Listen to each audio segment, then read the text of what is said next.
New মার্কেটের হোটেলে মৃত্যু মিছিল, ধৃত আবু জাফরের পুলিশ হেফাজত। এই মুহূর্তে কি খবর পাওয়া যাচ্ছে সুপ্রিয় গুহ আমাদের প্রতিনিধি জানাবেন। সুপ্রিয়, এখন নিউ মার্কেটের যে হোটেলে ভয়াবহ অগ্নিকাণ্ডের ঘটনায় নজরের মৃত্যু হয়েছে, সেই হোটেলটি লিজে নিয়ে চালাচ্ছিলেন জোড়াসাঁকোর বাসিন্দা আবু জাফর।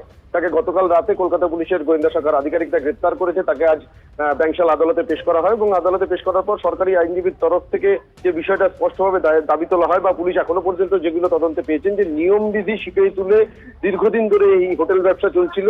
এই হোটেলে কোনো রকম কোনো অগ্নি সুরক্ষা ছিল না, ফায়ার অ্যালার্ম ছিল না, এছাড়াও কি ফায়ার সেফটি লাইসেন্স, দীর্ঘদিন ধরে ওই হোটেল চালানো হলেও কোনো ফায়ার সেফটি লাইসেন্স ছিল না। অর্থাৎ এক কথায় বলতে গেলে তারা যেটা দাবি করেন, যে মানুষের জীবনের সুরক্ষাকে এক প্রকার বাজিতে রেখেই কিন্তু ব্যবসা রমরমিয়ে চালিয়ে যাওয়া হচ্ছিল। বেরোনোর যে পথ, হোটেলের যে ইমার্জেন্সি এক্সিট, সেটা ছিল অত্যন্ত সংকীর্ণ। আর সেই জায়গা থেকে এই হোটেলের যিনি মালিক ছিলেন, যার কাছ থেকে লিজে নেওয়া হয়েছিল, তিনি ঘটনার পর থেকেই পলাতক। লিজে নিয়ে চালানোর অভিযোগে এই আবু জাফর, তাকে গ্রেপ্তার করেছে পুলিশ। তাকে জিজ্ঞাসাবাদের প্রয়োজনীয়তা রয়েছে, কারণ তিনি এখনো পর্যন্ত নির্দিষ্ট কোনো এই লিজ সংক্রান্ত নথিপত্র দেখাতে পারেননি। তাকে পূর্ণ সময়ের জন্য হেফাজতে চেয়ে আবেদন জানানো হয় এবং সেই আবেদনের পরিপ্রেক্ষিতে আগামী 2রা সেপ্টেম্বর পর্যন্ত পুলিশ হেফাজতের নির্দেশ দিয়েছেন বিচারক। ধন্যবাদ। হাওড়ার একাধিক হোটেলে ঝুঁকির বাস, অগ্নিবিধি মানার বালাই নেই বহু হোটেল লজে, আর যেখানে সেখানে ঝুলছে বিদ্যুতের ছেঁড়া তার।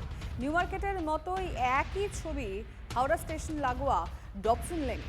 5তলা ভবনে প্রতিটি ফ্লোরে আলাদা আলাদা হোটেল বা লজ রয়েছে। বসত বাড়িগুলোকে বদলে দেওয়া হয়েছে হোটেলে। 5তলা হোটেলে একটি সিঁড়ি দিয়েই ওঠানামা আবাসিকদের। যদি আগুন লাগে কি করবে? এখানে আসে ব্যবস্থা, ঠিক আছে? কি ব্যবস্থা? এখানে আগুন লাগার ব্যবস্থায় জিনিস আছে, যে মানে জিনিসটা দরকার সেই জিনিসটা আসে, কি কিন্তু বর্তমানে কাজ হচ্ছে বলে সেটা বের করে রাখা হয়েছে। মানে যেগুলো দরকার কটা আছে আমার 2-3টে আসে ব্যবস্থা। এখন যদি আগুন লাগে কি করবে? এখন আমি যদি আগুন লাগে কি হবে? না স্প্রিংলার যেখানে দিয়ে স্প্রে করা হয় জল, সেসব কিছু আছে? সেই সব কিছু। সেসব কিছু নেই। এখানে ফায়ার কন্ট্রোলে ফায়ার অফিসাররা আসে কোনোদিন চেকিং এ? হ্যাঁ আছে, আসে? সে দেখাশোনা করি। এরা কি করে লাইসেন্স পেয়েছে, কি করে হোটেল চালায়, সেটাই একটা বিষয়। কলকাতার ঘটনা হওয়ার পর আমরা আজকে ডিপার্টমেন্ট থেকে এই পুরো বিষয়টাকে দেখার জন্য আমরা একটা টিম তৈরি করে, যাতে এই হোটেলগুলোর কাছে পারমিশন আছে কিনা, এদের কাছে ফায়ার সেফটি আছে কিনা, ঠিকঠাক লাইসেন্স আছে কিনা, এই সমস্ত বিষয় আমরা খতিয়ে দেখব। যাদের গাফিলতি পাওয়া যাবে তাদের বিরুদ্ধে আমরা অ্যাকশন নেব। ঠিক নেই অগ্নি নির্বাপন ব্যবস্থা, একাধিক হোটেলে নোটিশ দমকলে। দুর্গাপুরের বেনাচিতি এলাকায় পুলিশ দমকলের যৌথ অভিযান। কোথাও নেই বিকল্প বেরোনোর গেট, কোথাও নেই ফায়ার স্প্রিংকলার। কয়েকটি হোটেলে মেয়াদ বেরোনো অগ্নি নির্বাপক যন্ত্র রয়েছে। দুর্গাপুরের বেশ কিছু হোটেল রয়েছে সরু গলির মধ্যে। সরকারি বিধি মানতে হোটেল মালিকদের নোটিশ ধরালো দমকল।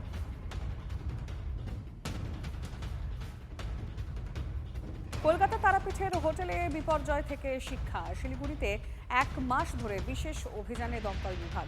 আজ হোটেল লজে সারপ্রাইজ ভিজিট মন্ত্রী শঙ্কর ঘোষের। সুরক্ষাবিধি না মানলেই ঝাঁপ পড়বে হোটেল লজে, হুঁশিয়ারি শঙ্করের।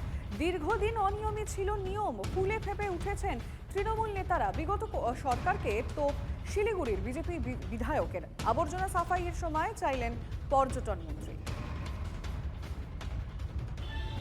এই বেরোনোর উদ্দেশ্য কাউকে কোনো ব্যবসায়ীদেরকে ভীত সন্ত্রস্ত করা নয়, তাদেরকে আতঙ্কিত করা নয়।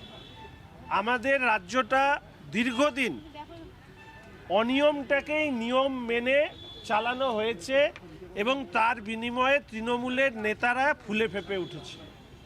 এই আবর্জনা পরিষ্কার করতে আমাদের সরকারেরও কিছুটা সময় লাগবে। এখন থেকে আচমকা পরিদর্শন করবেন এবং তার মধ্যে কোনো ত্রুটি যদি পাওয়া যায়, সেই যেটাই হোটেল, রেস্টুরেন্টস, মল ইত্যাদি যাই হোক না কেন, সেটাকে ক্লোজ করে দেওয়া হবে। এবং যতক্ষণ না পর্যন্ত পুরো বিষয়গুলো রিভিউড হয়ে নিয়ম অনুযায়ী কাজ হবে না, ততক্ষণ এগুলো সিলড হয়ে যাবে। আমি তাই অনুরোধ করব যে আগামী এই 1 মাস জুড়ে এই ধরনের ইন্সপেকশনে সবাই সহযোগিতা করবেন।